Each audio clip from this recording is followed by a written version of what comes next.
Mga kapuso, usapang Gen Z ang ating tatalakayin ngayong umaga. Tiyak maraming kabataan ang makaka-relate at dapat ang mga magulang dapat ding manood dahil kwento ng kasalukuyang henerasyon ang hatid ng pinakabagong youth program ng GMA Network, ang Sparkle University. Ngayong umaga, kasama natin ang isa sa mga cast ng Sparkle University, ang tinagurang This Generation's Pop Princess, Zephanie! Hello po, good morning mga kapuso. Ang cute ni Zephanie, no? Fresh na fresh ngayong umaga. Welcome to Mornings with GMA Regional TV, Zephanie. Thank you po. It's my first time. Oo, sa region na bumisita. Opo, Nako. so happy to be here. At excited ang mga kapuso fans mo. Yes. Zephanie, ano nga bang abangan sa Sparkle University? Actually, ito pong Sparkle U or Sparkle University, katulad nga po ng nabanggit nyo, talagang kwento po siya ng generation ngayon na yung mga pinagdadaanan namin bilang teenagers na social media, yung mga personal problems namin, and even yung friendship din po. So, napakaraming makaka-relate po sa series na to, lalong-lalo na nga sa panahon po ngayon. Oo, makaka-relate kaming hindi Gen Z. Naku, for sure makaka-relate pa din po kayo. So, ikaw ay na-discover sa isang singing contest, Zephanie.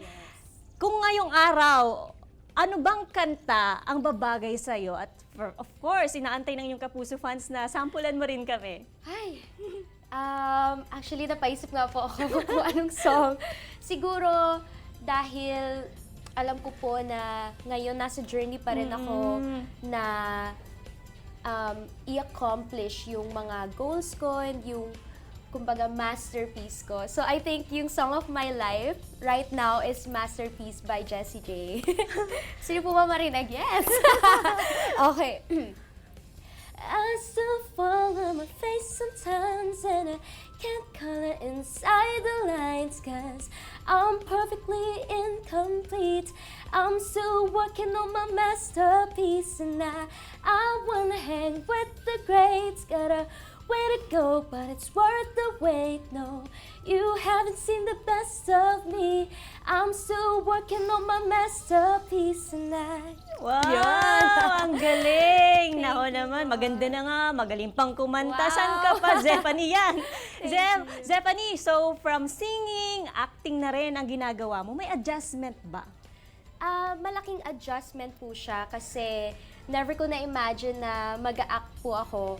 Pero nung nandun na ako sa set, nung na-experience ko na, na-realize ko na parang medyo magkalapit lang din po pala sila ng singing dahil nandun yung emosyon, nandun yung parang nagpe-perform ka din pero wala lang tono yung sinasabi mo.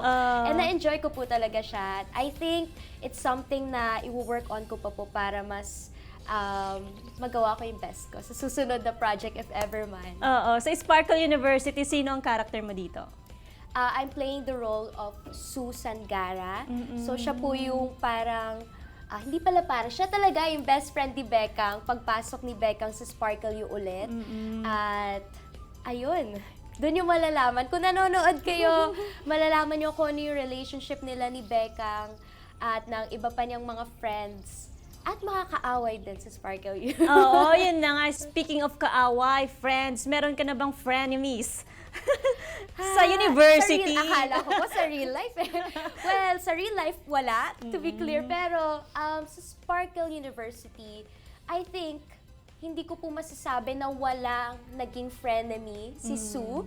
Pero ayoko pa kayo i-spoil, guys. Kaya abangan nyo kung magkakaroon ba ng frenemy si Sue sa story. And lastly, Zephanie, please invite our viewers na manood ng Sparkle University. Saan ka ba nila pwedeng i-follow ng inyong fans? Ayan, so you can follow me po on my social media accounts. Just type Zephanie at actually makikita nyo na po yan.